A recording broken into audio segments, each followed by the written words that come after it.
तो हेलो दोस्तों, आपका स्वागत है हमारे इस न्यू वीडियो में। तो आज से हम देख रहे हैं चैप्टर 3। जी हाँ, चैप्टर 3 देख रहे हैं। और चैप्टर 3 में क्या क्या करते हैं, हम सीधा कंप्यूटर स्क्रीन पे चलते हैं, तभी दिखाते हैं आपको सभी चीज।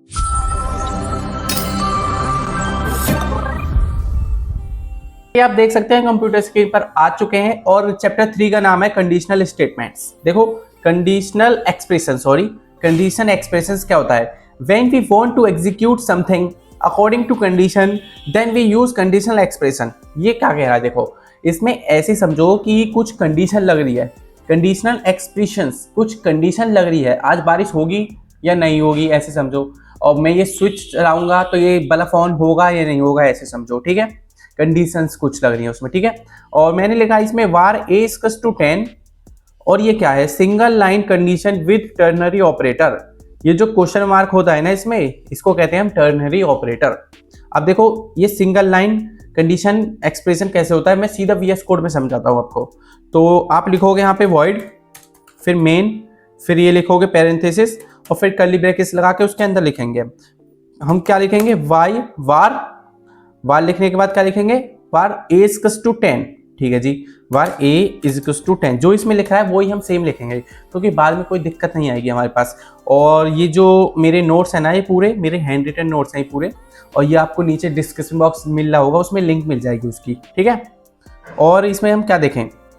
देखो, इसमें क्या है हमारा? फिर है वार ए आर। ए आर क्या है? ये A R, war A R क्यों लिखा है? आप ही सोच रहे होंगे ए आर क्यों लिखा है मैंने। तो देखो, आप यहाँ पे ना ए आर की जगह वार ए लिखोगे। अगर आप ए लिखोगे तो ये ए और फिर ये ए, तो ये गलत हो जाएगा ना। वार में हम दूसरा ए बना के उसमें वैल्यू असाइन नहीं कर सकते हैं, ये आपको तो पता है। मैंने आपको वेरिएबल्स एंड डेटा टाइप्स में पढ़ा दिया ये। ठीक है, इसलिए हम ए के साथ कुछ और लगा दे, वार ए रिजल्ट लिख देते हैं। चलो, var a result is equal to क्या लिखते हैं? इज इक्वल टू लिख लेते हैं, क्या ए की वैल्यू बड़ी है 100 से? क्या ए की वैल्यू बड़ी है 100 से? और यहाँ पे लगा देते हैं टर्नरी ऑपरेटर का यूज करके, क्या ए की वैल्यू बड़ी है 100 से? अगर बड़ी होगी तो हम प्रिंट क्या करवाएं? अगर बड़ी होगी तो वो कर देगा ए इज ग्रेटर। ठीक है, ए इज ग्रेटर आ जाएगा यहाँ पर। ठीक है जी, अगर नहीं होगी बड़ी तो फिर क्या आना चाहिए? फिर आना चाहिए ए इज स्मॉलर। ठीक है, फिर आना चाहिए ए इज स्मॉलर। आप ये सोच रहे होंगे ये क्या कर दिया मैंने। तो देखो, अभी समझाता हूँ। पहले मैं इसको प्रिंट कर देता हूँ, ए रिजल्ट को। ठीक है, यहाँ से ए रिजल्ट, यहाँ से मैं इसको प्रिंट कर देता हूँ और फिर समझाता हूँ। देखो, इसको डीपली समझो। इसमें हम बात क्या कर रहे हैं? देखो, इसमें कोड में समझो आप। देखो, बात क्या कर रहे हैं? सिंगल लाइन कंडीशन, एक ही लाइन में कंडीशन देनी है हमको। अब ये कंडीशन कैसे होती है? जैसे बारिश होगी आज या नहीं होगी, होगी या नहीं होगी। देखो, कंडीशन है ना इसमें। ऐसे इसमें मैंने दे रखा है वार ए इक्वल्स टू 10। एक मेरे पास वेरिएबल है, मतलब कि वार है, और उसमें कोई असाइन है वैल्यू इंटीजर। ठीक है जी, कोई असाइन है वार ए में इंटीजर वैल्यू, वो वार ऑटोमेटिक डिटेक्ट कर लेता है, आपको ये पता है। ठीक है, और इसका यूज हम कर रहे हैं इसमें सिंगल लाइन में टर्नरी ऑपरेटर का यूज होता है। ठीक है जी, ये भी बता दिया आपने। अब देखो, ये मैंने लिखा वार ए आर। ए आर का मतलब क्या है? हमको मतलब कि वार ए की वैल्यू हमने पहले तो उसको असाइन कर दिया है, और फिर हम उसको दोबारा देंगे ना, तो वो ए में अगर आप ए लिखोगे तो उसमें एरर आ जाएगा। आप ए आर की जगह कुछ भी लिख सकते हो, आप मतलब कि वार कुछ और उसमें असाइन कर सकते हो। अगर मैं यहाँ पर कर दूँ बी, अगर मैं यहाँ पे कर दूँ बी, ये बी, और यहाँ पे भी कर दूँ बी, तो कोई एरर नहीं आएगा। देखो, कोई एरर नहीं आया, बिल्कुल परफेक्ट चलेगा ये। आप यहाँ पर ए आर की जगह कुछ भी लिख सकते हो। ठीक है, दूसरा वेरिएबल, कोई अपना वेरिएबल बना के। ठीक है, और फिर ए इज ग्रेटर देन, इसमें कर दिया मैंने टर्नरी ऑपरेटर। ए छोटा है इससे, 100 से। हाँ जी, ये सही बात कर रहा है। ए छोटा है 100 से, 10 छोटा है 100 से। ठीक है, और यहाँ पे लगा दिया क्वेश्चन मार्क। क्वेश्चन मार्क क्यों लगाया? क्वेश्चन मार्क इसलिए लगाया हमने क्योंकि टर्नरी ऑपरेटर का यूज करना है सिंगल लाइन में। ठीक है, और फिर डबल कोट्स लगा के यहाँ से हमने डबल कोट्स लगाए। ठीक है जी, डबल कोट्स स्टार्ट कर दिए हमने यहाँ से, और यहाँ से मैंने कर दिया डबल कोट्स स्टार्ट, और यहाँ पे लिख दिया एक कंडीशन। कंडीशन क्या लिखी?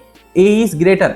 अगर हमने ये लगाए, नहीं लगाया हमने, अगर मैंने यहाँ पर ये क्वेश्चन मार्क नहीं लगाया, हटा दिया, तो देखो एरर आ रहा है, पूरा शो हो रहा है एक एरर।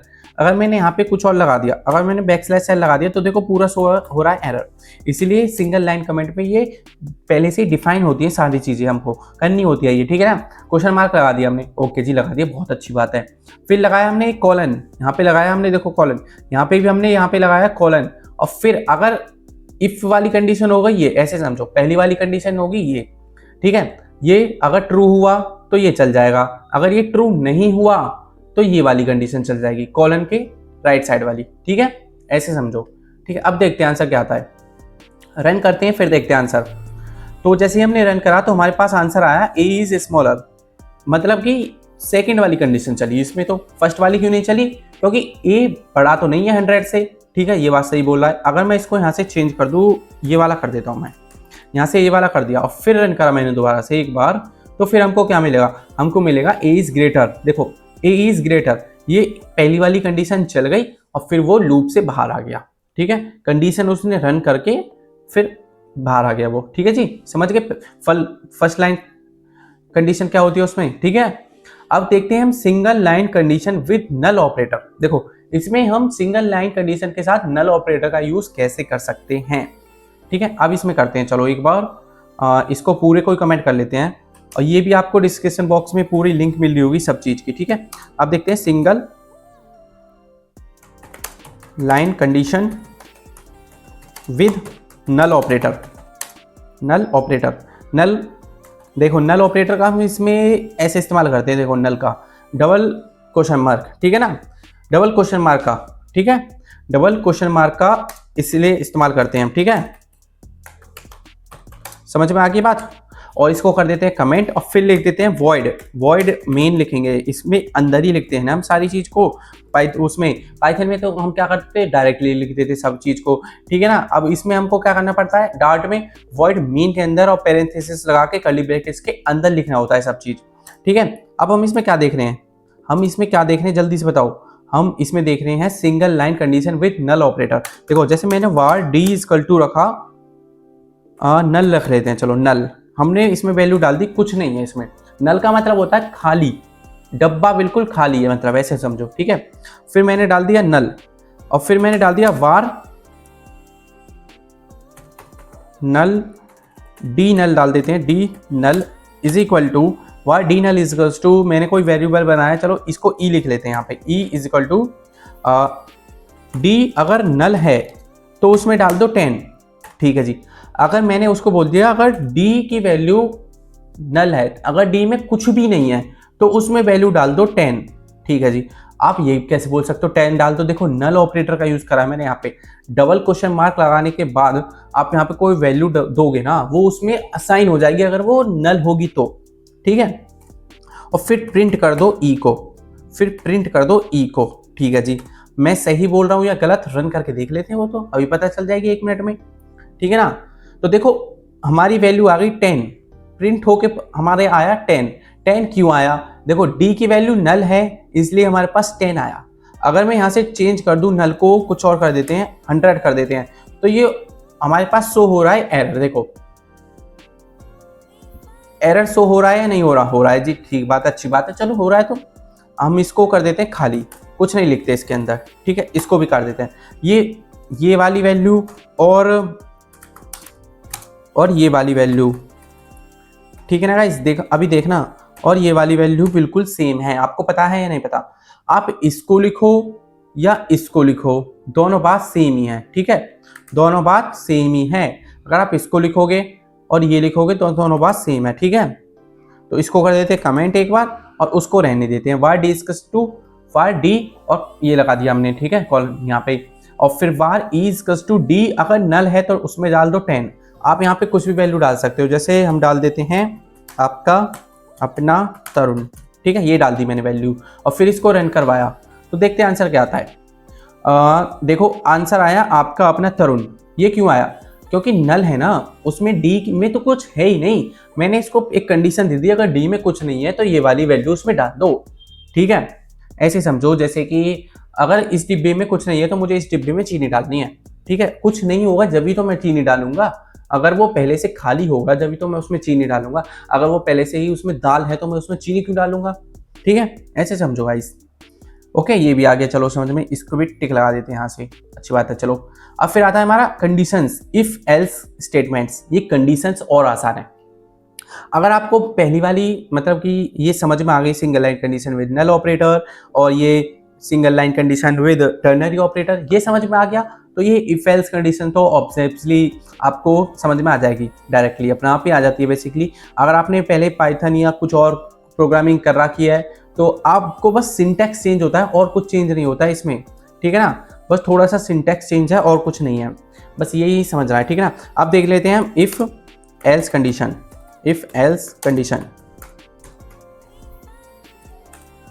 ठीक है जी, इफ एल्स कंडीशन देख लेते हैं। इफ एल्स में क्या देखा है, नोट्स पे चलते हैं सीधा, पहले नोट्स देख लेते हैं। देखो var c इक्वल्स टू 5 है, मेरे पास कोई var c है, c में कोई वैल्यू है 5, ठीक है जी, c की वैल्यू है मेरे पास 5, ओके जी, ठीक है जी, c की वैल्यू है 5। फिर कंडीशन लग रही है c इक्वल्स टू 5, क्या c की वैल्यू 5 है तो प्रिंट हो जाए ये, ठीक है। अगर प्रिंट नहीं है, चलो VS कोड पे दिखाता हूँ, चलो सीधा देखो, var मैंने लिख दिया, यहाँ पे var नहीं लिखना, मुझे लिखना पहले void फिर main, ठीक है, void main और फिर ये लिख देते हैं ये। अब देखो इसमें क्या करते हैं, मैंने लिखा var c is equal to 5, c की वैल्यू 5 दे दी मैंने, ठीक है जी। अब फिर क्या करते हैं, फिर लगाते हैं इफ कंडीशन, इफ और फिर ये पैरेंथेसिस लगा के इसके अंदर var c is equal to 5, अगर ये 5 है तो प्रिंट कर दो, तो प्रिंट कर दो, क्या प्रिंट कर दो, तो प्रिंट कर दो c is 5, c is 5, c is 5 कर दो प्रिंट, ठीक है ना, ओके जी। और इसको कर दो डबल कोट्स में और यहाँ पे लगा दो ये, ठीक है, यहाँ से इसको यहाँ से हटा दो, ठीक है, ये कर दो प्रिंट। अगर 5 नहीं है, अगर 5 नहीं है जी, हम नहीं मानते 5 है वो, तो फिर लगाओ एल्स, एल्स और फिर यहाँ से इसको ऐसे लगा के एक बार देख लेते, चलो कोई गलती नहीं हो जाए। ओ तो यहाँ से देखो हमने ये नहीं लगाया, हमने नहीं लगाया पैरेंथेसिस, कोई नहीं, तो यहाँ पे हमको लगाने होते हैं पैरेंथेसिस, इफ कंडीशन के बाद यहाँ पे ये और यहाँ पे ये काट के हमको यहाँ से और यहाँ पे ये हो गया, बिल्कुल बढ़िया, ठीक है। तो ये हो गया यहाँ पर और ये चलो ये, ठीक है जी। और एल्स में भी ऐसे ही लगेगा कर्ली ब्रेसेस और यहाँ पे एक कंडीशन लिख देते हैं, यहाँ पे प्रिंट में कंडीशन लिख देते हैं डायरेक्टली, इसमें हम कुछ और नहीं डालते हैं।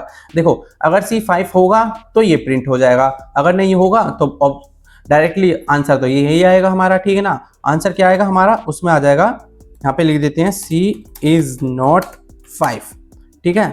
अगर नहीं होगा तो ये आंसर प्रिंट हो जाएगा डायरेक्टली, बिल्कुल डायरेक्टली काम होता है इसमें, ठीक है। देखो आंसर क्या आता है देखते हैं, देखो आंसर आया C इज 5, क्यों आया C इज 5, देखो इसने पहले देखा C की वैल्यू 5 है जी, फिर इसने गया ये इफ कंडीशन पे, इफ पे गया, फिर इसने देखा C क्या 5 है, उसने देखा हाँ जी 5 है, तो उसको प्रिंट करवा दिया, वो लूप से बाहर आ गया, ठीक है। अगर वो 5 नहीं होता, अगर मैं यहाँ पे कर दूँ 6, मैंने कर दिया यहाँ पे 6 और फिर रन करा, फिर क्या आना चाहिए, C इज नॉट 5, देखते हैं। देखो आंसर आया C इज नॉट 5, क्यों आया, देखो ये इसलिए आया क्योंकि इसने देखा C 5 है नहीं, तो फिर ये डायरेक्टली पहले इसने कुछ नहीं चेक करा इसके अंदर, फिर इसके अंदर कुछ नहीं करा, फिर ये एल्स पार्ट पे गया, ये फिर गया एल्स वाले पार्ट पे और इसने सीधा एल्स वाला पार्ट प्रिंट कर दिया C इज नॉट 5, ठीक है। इफ एल्स ऐसे ही बहुत ईजी है ये, ठीक है। इफ एल्स भी हो गया, चलो हमारा बहुत अच्छी बात है जी, इफ एल्स हो गया। तो अब चलते हैं आगे, इसमें क्या होता है आगे देखते हैं, चलो। और आगे है हमारा इसमें एल्स इफ। ये एल्स इफ क्या होता है, देखो जैसे इफ एल्स होता है ऐसे ही एल्स इफ होता है। अब ये एल्स इफ क्या काम करता है, देखो इतना बड़ा कोड है, var d equals to 3 if d equals to 1। देखो इसमें एल्स इफ में ना हम बहुत सारी कंडीशन दे सकते हैं। इफ एल्स में क्या कर सकते हैं हम, सिर्फ बारिश होगी या नहीं होगी ऐसे कर सकते हैं, और एल्स इफ में क्या कर सकते हैं, बारिश होगी तो कब होगी और कितने बजे होगी ऐसे कर सकते हैं, ठीक है। तो देखो इसको भी समझा देता हूँ मैं एक क्वेश्चन से, और यहाँ पे लिख देते हैं एल्स इफ, ठीक है, एल्स इफ। और तो void मेन, देखो मैं आप तुम्हारे लिए ना void मेन बार बार लिख रहा हूँ क्योंकि आप भूल ना जाओ कुछ भी चीज़ को, ठीक है। void main var c is equal to क्या लिखे यहाँ पे, जैसे उसमें लिख रहे हैं नोट्स में वही लिख लेते हैं, var d इक्वल्स टू 3, ठीक है जी, var d is equal to 3 है, यहाँ पे है 3, ये लगा दिया हमने d में 3। और फिर क्या करें हम, फिर क्या करना है हमको, फिर करना है मुझे इफ कंडीशन लगानी है एक, और फिर d इज इक्वल टू 1। क्या d की वैल्यू 1 है तो फिर प्रिंट कर देगा वो। अगर d की वैल्यू 1 होगी तो प्रिंट हो जाएगा d इज 1। ठीक है जी, d इज 1 आ जाएगा, प्रिंट होगा। ठीक है जी, और इसको ना हमें इसमें डबल कोट्स में लिखना है। ठीक है, अगर d की वैल्यू 1 होगी तो वो आ जाएगा ऐसे, और फिर लिखना है आपको इलिफ। ठीक है ना, और यहाँ पे देख लेते हैं हम, यहाँ पे ना वो देखो कंडीशन थी हमारी एल्स इफ। ठीक है, फिर लिखनी है हमको एल्स इफ लिखना है, यहाँ पे इलिफ नहीं लिखना। इलिफ लिखते हैं हम पाइथन में। ठीक है ना, पाइथन याद आ रहा है मुझे बार बार, मैंने भी आपको वो करवाया था ना, क्या कहते हैं, क्या करवाया था मैंने आपको अभी, मैंने आपको वो करवाया था ना पाइथन का फुल कोर्स, इसीलिए बार बार मुझे पाइथन याद आ रहा था इसमें। ठीक है ना, और फिर यहाँ में इसमें लिखना है मुझे एल्स इफ लिखने के बाद क्या करना है, फिर मुझे एक कंडीशन देनी है इसके अंदर भी।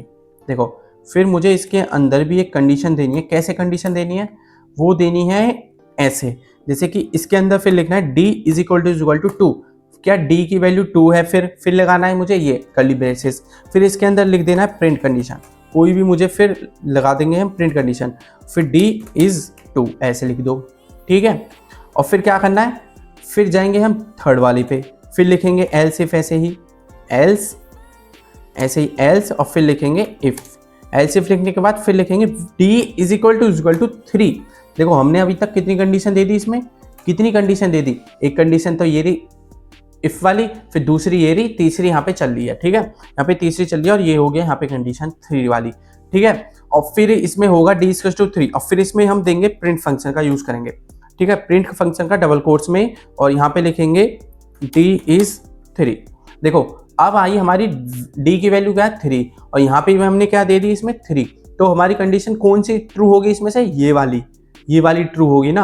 हाँ जी, ये वाली ट्रू हो जाएगी, बहुत अच्छी बात है। चलो, और हम सबसे लास्ट में दे देंगे इसमें एल्स पार्ट दे देंगे इसमें। एल्स क्यों देंगे हम लास्ट में, एल्स इसलिए देंगे क्योंकि हमारे पास कोई कंडीशन तो इसमें है नहीं, कोई कंडीशन तो हम और भी चाहें तो और भी कंडीशन इसमें दे सकते हैं, बट हमको कुछ देना नहीं है, और तो हम इसमें लिख देंगे इसमें d is not 1 2 and 3, 1 comma लगा के 2 कॉमा लगा के 3, d इज नॉट 1 2 3 इसमें लिख देंगे। ठीक है ना, अगर आप इसमें ऐसे लिखोगे तो मैं इसमें लिखूंगा ऐसे, d इज नॉट 1 2 3।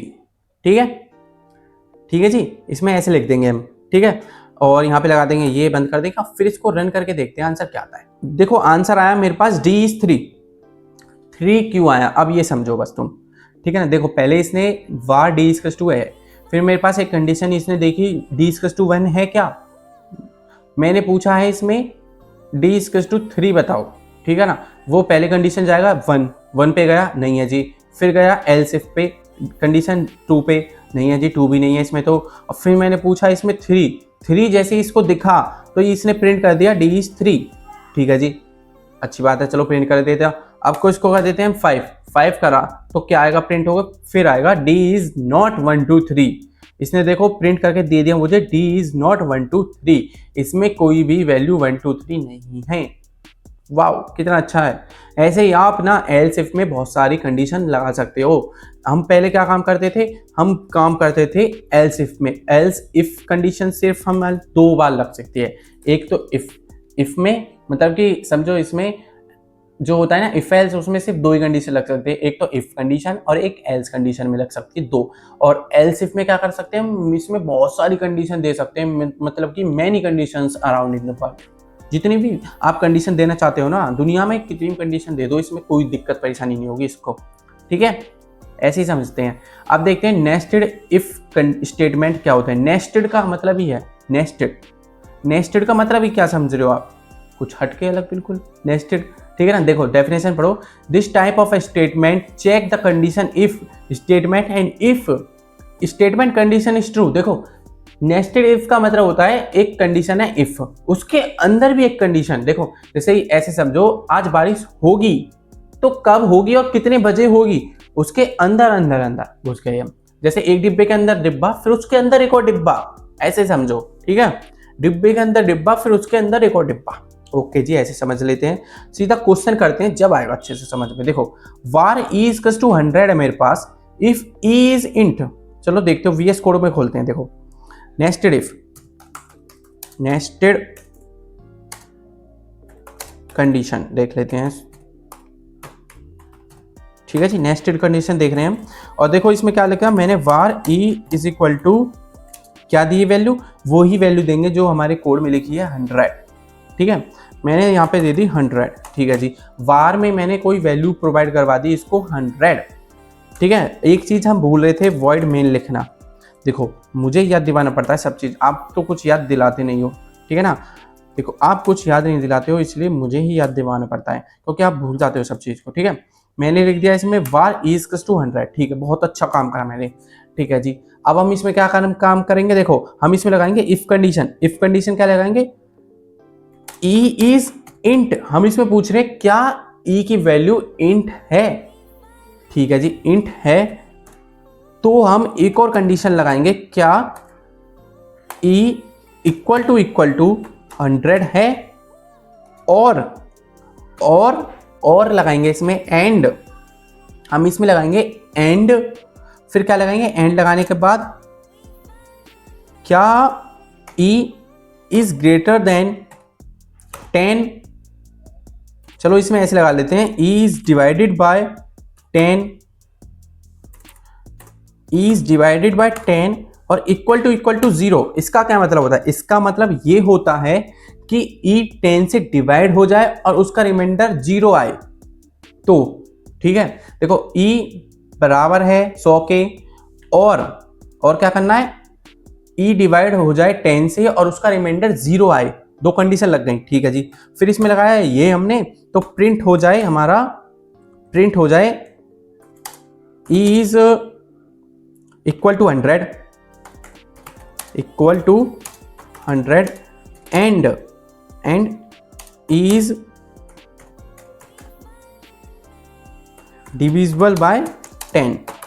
ठीक है जी, इतना बड़ा वो हो जाए। ठीक है, e is divisible by 10। Okay जी, ठीक है जी, ये भी हो गया। और क्या करें इसमें, हम एक लगा देते हैं एल्स कंडीशन। चलो एल्स भी लगा दिया हमने, एल्स लगा देते हैं। अब आप सोच रहे होंगे एल्स कहाँ लगाएं। चलो ये जो कोड है ना, ये वाला, इसके बाहर लगा देते हैं एल्स। वो मैं आपको दूसरा चीज़ बाद में बताऊंगा। ठीक है, एल्स लगाया और यहाँ पे लिख देते हैं हम प्रिंट फंक्शन, प्रिंट, और प्रिंट फंक्शन में हम कर देते हैं इसमें प्रिंट, क्या करें, प्रिंट कर देते हैं e इज नॉट इंट। अगर इंट नहीं होगा तो वो डायरेक्टली बाहर आ जाएगा कोड। ठीक है ना, ऐसे कर देते हैं। चलो देखते हैं इसको। ठीक है, हमने ऐसे कर दिया। चलो ठीक है जी, और फिर इसको रन करते हैं, देखते हैं आंसर क्या आता है। ठीक है, तो आंसर आया मेरे पास e is equal to 100 and e is divisible by 10। देखो इसने पहले क्या काम करा, इसने पहले ये काम करा कि e देखा 100 है। ठीक है जी, फिर देखा इफ e इज इंट, क्या e की वैल्यू इंटीजर है। इसने चेक करा इंटीजर तो है जी, 100 है। फिर अगर इंटीजर है तो इसने चेक करा क्या e की वैल्यू इंटीजर है। अगर इंटीजर है तो फिर गाइस देखो इसने ये वाला कोड चला दिया, इसके इफ के अंदर वाला। इफ के अंदर वाला क्या था, हमारी दो कंडीशन थी। अगर ये दोनों कंडीशन ट्रू होती तो हमारे पास ये वाला प्रिंट होकर आ जाता। ऑब्वियसली ये गाइस देखो, इसने ना दोनों कंडीशन मेरी ट्रू है, तो इसने मुझे दे दिया e is equal to 100 and e is divisible by 10। ठीक है जी, ये बात बहुत अच्छी हो गई। अगर मैं इसमें दे दूं इंटीजर वैल्यू, देखो अगर मैं दे दूं इसमें इंटीजर वैल्यू, तो देखो यहाँ पे मुझे कुछ एरर शो हो रहा है, एरर शो हो रहा है। तो इसको यहाँ से हटा देते हैं। चलो एक ही कंडीशन लगा देते हैं इसमें।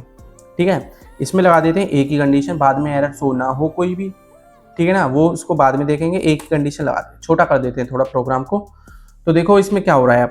अब क्या आएगा मेरे पास, अब आएगा मेरे पास कुछ नहीं, खाली। खाली क्यों आया, अब आप ये सोच रहे होंगे खाली क्यों आया, ये वाला कोड एग्जीक्यूट क्यों नहीं हुआ।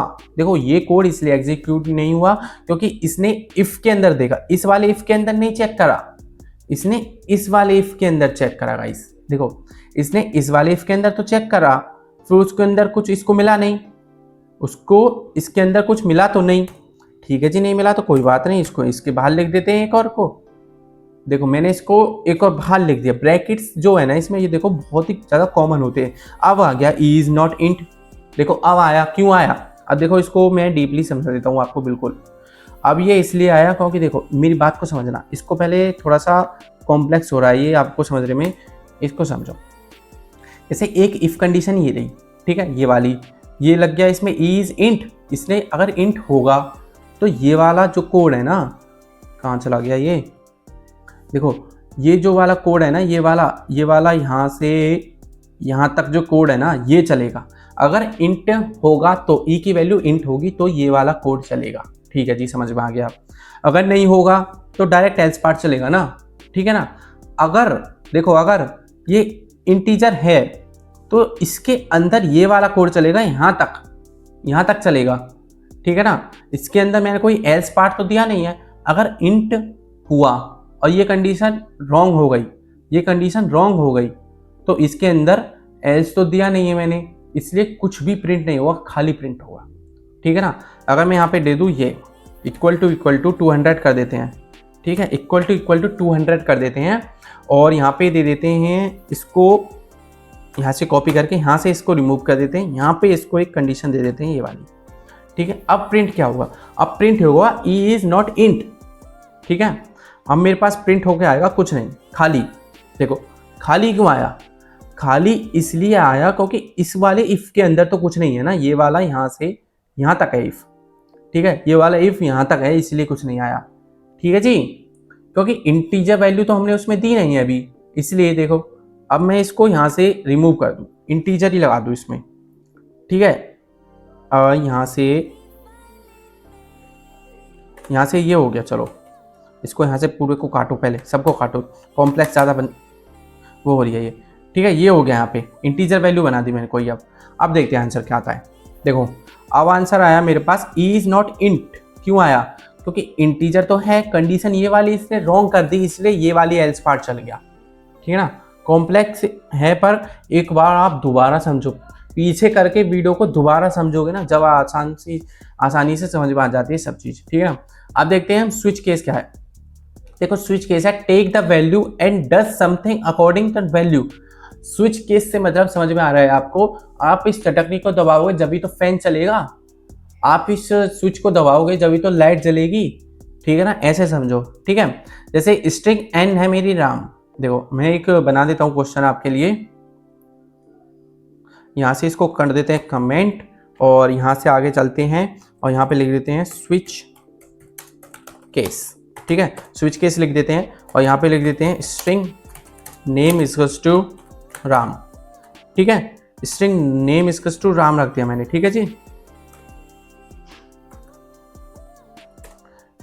स्ट्रिंग का एस इसमें कैपिटल होगा, वो ध्यान रख लेना बस आप, ठीक है। और यहाँ पे लिख देना स्विच एन रखा है मैंने यहाँ पे, ठीक है ना। फिर यहाँ पे नेम में ज़्यादा बड़ा हो जाएगा ना, इसीलिए फिर लिखेंगे स्विच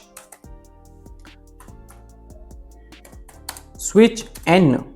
स्विच क्यों लिखा मैंने? स्विच क्यों लिखा मैंने, आप ये मुझे बताइए। स्विच एन लिखने के बाद उसमें हम बहुत सारे केसेस लगाएंगे, स्विच एन, और फिर उसमें लगाएंगे हम केसेस के लगाते हैं हम। देखो अब हम इसमें ऐसे करेंगे, देखो इसमें इसको ऐसे और इसको थोड़ा सा चेंज करके ऐसे, ठीक है जी। देखो ऐसे होगा ये स्विच, और फिर मैंने कर दिया केस, और यहाँ पे लगाया मैंने केस क्या लगाएंगे, कैसे लगाएंगे वो देखो, केस लगाएंगे, नाम होगा तो ये वाला प्रिंट हो जाएगा, ठीक है। केस अगर टॉम होगा, टॉम लिख दो, टॉम होगा तो मेरा प्रिंट हो जाएगा, ये प्रिंट हो जाएगा। प्रिंट क्या होगा? दिस इज अ टॉम, ठीक है, ऐसे लिख दो, this is a tom, okay जी, ठीक है जी। ये वाला प्रिंट हो जाएगा आपका। अब ये इसमें एरर क्यों आ रहा है? देखो इसमें एरर क्यों आ रहा है वो देख लेते हैं एक बार। इसमें देखो नोट्स तो मेरे बिल्कुल सही है। देखो इसमें एरर इसलिए आ रहा है क्योंकि हम इसमें ना वॉइड मेन में लिखना भूल गए। देखो हम इसमें वॉइड मेन में सारी चीज लिखना भूल गए गाइज, आप याद नहीं दिलाते हो बार बार। देखो मैं लिख देता हूँ इसमें वॉइड मेन, और फिर इसमें ये इसलिए एरर आ रहा था। मैंने थोड़ा सोचा, मैंने कि इसमें एरर कैसे आ सकता है, कोड तो मैं बिल्कुल सही लिख रहा हूँ। देखो अब इसमें जैसे लिखूंगा तो सब चीज़ सही हो जाएगी। देखो सब चीज़ सही हो गई या नहीं हुई, ठीक है जी हो गई, अच्छी बात है। चलो एक केस लगा दिया हमने ये, ठीक है। फिर हम दोबारा लगाएंगे केस लगाएंगे हम दोबारा से, और फिर इसमें लिखेंगे राम। अगर राम होगा तो प्रिंट हो जाएगा हमारा ये वाला कंडीशन, ठीक है। दिस, फिर लिखेंगे इसमें दिस इज अ राम, ठीक है। फिर ये वाला प्रिंट हो जाएगा, और फिर इसको रन करके देखते हैं जब आंसर आएगा या क्या आता है वो देखते हैं। देखो आंसर आया दिस इज अ राम, राम ये वाला केस हुआ तो मेरा प्रिंट हो गया ये वाला। देखो केस मैंने इसमें लगाई स्विचेस, ये वाली चटक नहीं दबेगी तो ये वाला बल्ब ही जलेगा, ठीक है। ये वाली चटक नहीं दबेगी तो सेकंड वाला बल्ब जलेगा, ऐसे ही, ठीक है ना। और मैं इसमें कुछ और केसेस, बहुत सारे केस डाल सकते हैं हम इसमें केस। और फिर मैंने रखा इसमें मेरा नाम आना चाहिए तरुण, ठीक है। अगर तरुण होगा तो ये प्रिंट करेगा मुझे यू आर द बेस्ट, ये प्रिंट करेगा यू आर द बेस्ट, ठीक है। मुझे ये प्रिंट करेगा यू आर द बेस्ट। और यहाँ पे नेम चेंज कर देते हैं हम अपने एंड का, यहाँ पे कर देते हैं तरुण। और यहाँ पे हम अपना रन करते हैं प्रोग्राम को, जब देखते हैं तो यहाँ पे जैसे ही मैंने करा you are the best print होकर आया।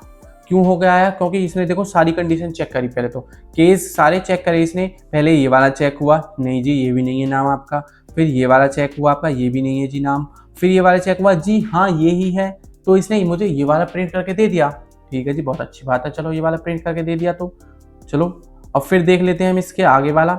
और फिर एक चीज़ तो हमने लिखना भूल गए, इसमें हम ब्रेक, प्रिंट करने के बाद ब्रेक लिखना होता है। यहाँ पे प्रिंट करने के बाद ब्रेक लिखना होता है। ब्रेक का क्या मतलब होता है, रुक जाना, वहीं पर रुक जाना, ठीक है ना, वहीं पर रुक जाता है ब्रेक के बाद, ठीक है। अगर हम ब्रेक ना लिखें तो उससे ज़्यादा प्रॉब्लम तो नहीं होगी, बट कभी कभार कॉम्प्लेक्स मतलब कि ज़्यादा बड़ा कोड लिख रहे हैं उसमें कोई दिक्कत आ जाती है, तो ब्रेक का मतलब होता है वहीं पर रुक जाए। जैसे ही मेरा ये प्रिंट हो नाम और ये यहीं पर रुक जाए, इससे आगे चले ही ना, ऐसे समझो, ठीक है ना। अगर मैं यहाँ पे अपना टॉम लिख दूँ, यहाँ पे नाम लिख देता हूँ टॉम, TOM टॉम, और फिर मैंने इसमें करा रन प्रोग्राम को, और फिर जैसे ही मैंने रन करा तो जैसे ही टॉम आएगा ना वो चलेगा नहीं, उससे आगे नहीं चलेगा। वो पहले क्या कर रहा था, वो सारी चीज़ों को चेक कर रहा था, फिर उससे आगे चलेगा नहीं वो। जैसे मैं इसमें लिख दूँ एक और नाम टॉम, एक और नाम लिख दिया मैंने Tom1, मैंने इसमें एक और नाम लिख दिया टॉम, कंडीशन मैंने 2 लगा दी, देखते हैं एरर आता है या नहीं आता। देखो पहली इसने दिया दिस इज अ टॉम, तो ये वाला चला, फिर ये वाला नहीं आया। देखो इसने ये वाला तो काम करा, इसने ये वाला नहीं दिया, ठीक है। अगर मैं यहाँ पे लिख दूँ ये Tom1, ठीक है, तो अब मुझे ये दे देगा ये वाला दिस इज अ राम वाला, ठीक है। देखो दिस इज अ राम इसने मुझे प्रिंट करके दे दिया, ठीक है, ऐसे समझो आप, ठीक है, समझ में आ गया, अच्छी बात है। चलो ब्रेक का क्या मतलब होता है, यूज़ करना है इसमें, ठीक है। अब इसमें होता है लास्ट एक एटलीस्ट लास्ट डिफ़ॉल्ट। अगर डिफ़ॉल्ट का क्या मतलब होता है, फालतू, ऐसे समझो। टॉम भी नहीं है मेरा नाम, तरुण भी नहीं है, मैंने लिख दिया आपका अपना तरुण, ठीक है।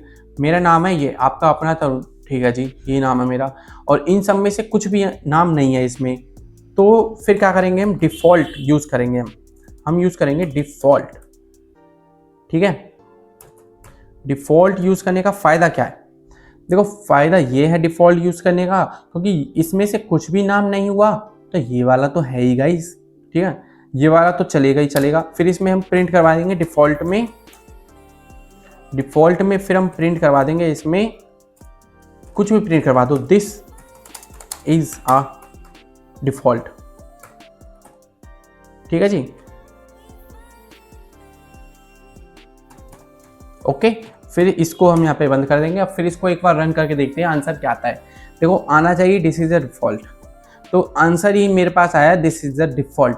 क्यों आया डिफ़ॉल्ट, ये वाला कोड क्यों चला, ये वाला कोड क्यों चला, देखो इसलिए चला क्योंकि सारी कंडीशन इसने सारी केस चेक करे। पहले तो इसमें से कोई है आपका नेम या नहीं है, नहीं, उसको मिला ही नहीं है, तो फिर उसने चला दिया मेरा लास्ट वाला डिफ़ॉल्ट वाला जो इसमें मैंने दिया है, ठीक है ना। उसमें अगर कुछ भी नहीं मिलेगा ना तो ये वाला कंडीशन तो चलेगा ही चलेगा। इसको आप समझ सकते हो एल्स पार्ट से, अगर इफ नहीं चला तो एल्स तो चलेगा ही चलेगा, ऐसे समझो, ठीक है।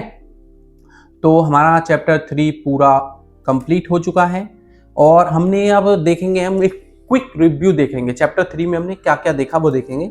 सबसे पहले हमने देखा कंडीशनल एक्सप्रेशंस क्या होती हैं, कंडीशनल कुछ कंडीशंस होती हैं इसमें, और फिर मैंने देखा सिंगल लाइन कंडीशन क्या होती है टर्नरी ऑपरेटर के साथ, ठीक है जी। और फिर हमने देखा single line condition with null operator के साथ देखा, ठीक है जी, ये भी देख लिया हमने। फिर देखा हमने इफ एल्स स्टेटमेंट क्या होती है, ठीक है जी, ये भी देखा हमने। और फिर हमने देखा एल्स इफ में हम बहुत सारी कंडीशन लगा सकते हैं, और इफ एल्स में हम सिर्फ 2 ही कंडीशन लगा सकते हैं, ठीक है जी, ये भी देखा हमने। फिर देखा हमने नेस्टेड इफ स्टेटमेंट, ये क्या होता है, ये होता है जी एक इफ के अंदर एक और इफ, फिर उसके अंदर एक और इफ एल्स कंडीशंस, ऐसे, ठीक है। आज बारिश होगी तो कब होगी और कितने बजे होगी, ठीक है जी, ये भी देख लिया हमने।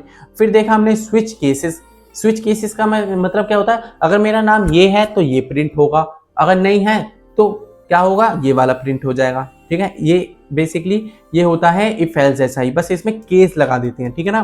केस जैसे हमने एक स्विच दबाया तो पहली वाली लाइट ऑन होनी चाहिए, और थर्ड वाला स्विच दबाया तो सेकंड वाली लाइट होनी चाहिए ऑन, ऐसे समझो, ठीक है। और हमने देखा इसमें डिफॉल्ट का क्या मतलब होता है, डिफॉल्ट का इसमें मतलब होता है ये सारी चीज इसमें से कुछ नहीं हुआ है तो ये वाला तो चलेगा ही चलेगा, ठीक है। और इसमें हमने देखा ब्रेक का क्या मतलब होता है, ये वहीं रुक जाएगा, उससे आगे नहीं चलेगा, ठीक है। और इसमें नोट है can also do nested switch cases, ठीक है। इसमें हम नेस्टेड स्विच केसेस का भी यूज कर सकते हैं, जैसे स्विच केस है ना, ये आपका बिल्कुल सेम है नेस्टेड इफ का जैसे, ठीक है। तो अब मिलते हैं नेक्स्ट वीडियो में नेक्स्ट टॉपिक के साथ। जय हिंद, जय भारत, और अपने दोस्तों को भी इस चैनल के बारे में जल्दी से बताओ, वीडियो को लाइक करें, चैनल को सब्सक्राइब करें। Bye bye.